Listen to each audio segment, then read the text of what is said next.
ನೀನು ಏಕವಚನದಲ್ಲಿ ಮಾತಾಡಿದೆ, ಫ್ರಸ್ಟ್ರೇಟ್ ಆಗಿ ಮಾತಾಡ್ತೀಯ, ಅದೇನೋ ಮುಳ್ಳಂದಿ ಅಂತ ಮಾತಾಡಿದ್ರು. ನನ್ನ ಹೇರ್ ಸ್ಟೈಲ್ ನೋಡು ಮಗ, ನೆನ್ನೆ ಪ್ರೆಸ್ ಮೀಟ್ ನಿನ್ನ ಹೇರ್ ಸ್ಟೈಲ್ ನೋಡು, ಈ ಕಡೆ ಸ್ಪೈಕ್ಸ್ ಹೋಗಿರುತ್ತಲ್ಲ ನಿನ್ನ ಕೂದಲು, ಮುಳ್ಳಂದಿ ಫೀಚರ್ಸ್ ಹೇಳ್ತೀನಿ ಕೇಳಿಸ್ಕೊ. ಹಂಗೆ ಎದ್ದು ಬಂದು ಪ್ರೆಸ್ ಮೀಟ್ ಮಾಡೋದು.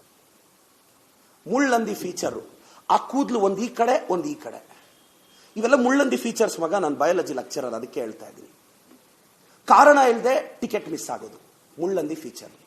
ಟಿಕೆಟ್ ಯಾಕೆ ಮಿಸ್ ಆಯ್ತು ಅಂತ ಯಾರೋ ಬುಕ್ ಬರೆದ್ರೆ ಅದಕ್ಕೆ ಸ್ಟೇ ತರೋದು, ಇದು ಫೀಚರ್ಸ್ ಆಫ್ ಮುಳ್ಳಂದಿ. ChatGPT ಅಲ್ಲಿ ಸಿಕ್ತಪ್ಪ. ನೀನು ನನ್ನ ತಾಯಿಗೆ ಬಹಿರಂಗವಾಗಿ ಕ್ಷಮೆ ಕೇಳು, ನನಗೆ ನಂಬಿಕೆ ಇದೆ ನನ್ನ ತಾಯಿ ಕ್ಷಮಿಸ್ತಾಳೆ, ಬಟ್ ನಾನು ಕ್ಷಮಿಸಲ್ಲ ಮಗ. ನಾನು ಓಕೆ, ನೀನು ನಿಲ್ಲಿಸಿದ್ರೆ ನಾನು ನಿಲ್ಲಿಸ್ತೀನಿ. ಸಿದ್ದರಾಮಯ್ಯ ಸಾಹೇಬ್ರ ಬಗ್ಗೆ ಕೇವಲವಾಗಿ ಮಾತಾಡಿದೆ, ಒಂದು ಅಹಿಂದ ನಾಯಕನ ಬಗ್ಗೆ ನೀನು ಸಿಂಗ್ಯುಲರ್ ಆಗಿ ಮಾತಾಡಿದೆ, ನೋಡ್ಕೊಂಡು ಸೈಲೆಂಟ್ ಆಗಿ ಕೂರ್ತೀವ ನಾವು. ಮಲ್ಲಿಕಾರ್ಜುನ್ ಖರ್ಗೆ ಸಾಹೇಬ್ರ ಬಗ್ಗೆ ಮಾತಾಡೋವಾಗ ನೀನು, ಪ್ರಿಯಾಂಕ್ ಸಾಹೇಬ್ರ ಬಗ್ಗೆ ಮಾತಾಡುವಾಗ ಅವ್ರ ಅಪ್ಪ ಅಂತ ಯಾಕೆ ಮಾತಾಡ್ತೀಯ ನೀನು? ಅಂದ್ರೆ ನಿನಗೆ ಕಾಮನ್ ಸೆನ್ಸ್ ಇಲ್ವಾ?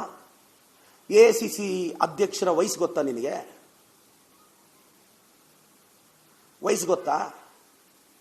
ಅಪ್ಪ ಇದು ಅಂತ ಮಾತಾಡ್ಬೋದು. ನೀವು ಮುಸ್ಲಿಂ ಸಮುದಾಯದ ಹೆಣ್ಮಕ್ಳನ್ನ ಹೆಂಗ್ರಿ ಮಾತಾಡೋದು? ನೀವು ಆ ಯತ್ನಾಳ್ ಹಿಂದೂ ಇಲ್ಲಿ ಹೆಂಗ್ರಿ ಮಾತಾಡೋದು? ಅವ್ರ ಮನೆ ಹೆಣ್ಮಕ್ಳ ಗೌರವ ಇಲ್ವೇನ್ರಿ? ಏನಾದ್ರು ಮಾತಾಡಿದ್ರೆ ಹೆಣ್ಮಕ್ಳ ಬಗ್ಗೆ ಮಾತಾಡ್ತೀರಾ ಬಾಯಿಗೆ ಬಂದಂಗೆ. ಏನಾದ್ರು ಮಾತಾಡಿದ್ರೆ ಮೊನ್ನೆ ಪ್ರತಾಪ್ ಸಿಂಹ ಅವರು ನನ್ನ ಬಗ್ಗೆ ಹಾಕಿರೋ ಕಾಮೆಂಟ್ನೆಲ್ಲ ಪೇಸ್ಟ್ ಮಾಡ್ಕೊಂಡ.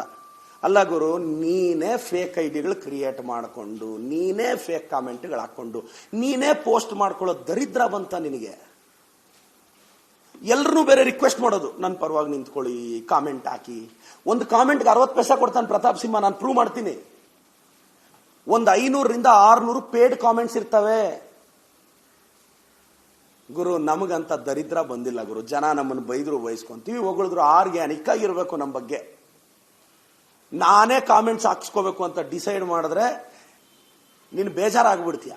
ಬಟ್ ರಾಜಕಾರಣ ಅದಲ್ಲ.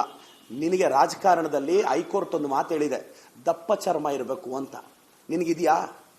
ಯಾರಾದ್ರೂ ಮಾತಾಡಿದ್ರೆ ಸ್ಟೇ ತರ್ತೀಯ. ನನ್ನ ಬಗ್ಗೆ ಹೋಗಿ ಡಿಫಮೇಷನ್ ಹಾಕಿದೆ. ಸರ್, ನನ್ನ ಮೇಲೆ ಡಿಫಮೇಷನ್ ಹಾಕಿದ್ದ, ನಾನು ಸ್ಟೇ ಮಾಡಿದ್ದೀನಿ. ಮೊನ್ನೆ ಹೈಕೋರ್ಟ್ ಕ್ವಾಶ್ಗೆ ಹಾಕಿದ್ರೆ ಮೀಡಿಯೇಷನ್ ಕಳಿಸಿದ್ರು. ನಾನು ಹೇಳ್ದೆ, ನಾನು ಯಾವುದೇ ಕಾರಣಕ್ಕೆ ಪ್ರತಾಪ್ ಸಿಂಹ ಕೇಳ್ದೆ, ನಾನು ಸಾರಿ ಹೇಳ್ಬೇಕು, ನಾನು ಹೇಳಲ್ಲ, ಟ್ರಯಲ್ಗೆ ಹೋಗ್ಲಿ ಅಂತ. ಮೀಡಿಯೇಷನ್ ಫೇಲ್ ಆಯ್ತು ಲಾಸ್ಟ್ ವೀಕ್. ಟ್ರಯಲ್ ನಡೀತಿದೆ ನೋಡೋಣ.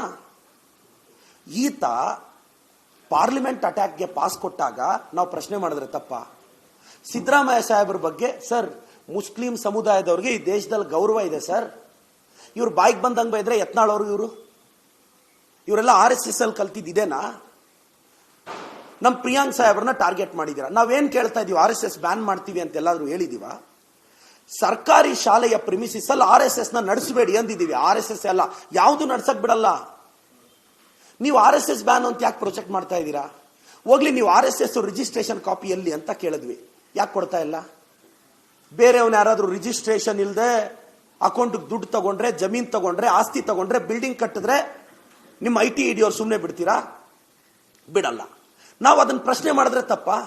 ಸರ್ಕಾರಿ ಶಾಲೆ ಮಕ್ಕಳಿಗೆ ಟೈಮ್ ಟೇಬಲ್ ಡಿಸ್ಟರ್ಬ್ ಆಗುತ್ತೆ, ನೀವು RSS ಅವರಲ್ಲಿ ಮಾಡಬೇಡಿ, ಅಶೋಕಣ್ಣನ NPS ಅಲ್ಲೋ ಇಲ್ಲ ಸೋಮಣ್ಣನ NPS ಅಲ್ಲೋ ಹೋಗಿ ಮಾಡ್ಕೊಳ್ರಪ್ಪ, ನಮ್ದೇನು ಅಭ್ಯಂತರ?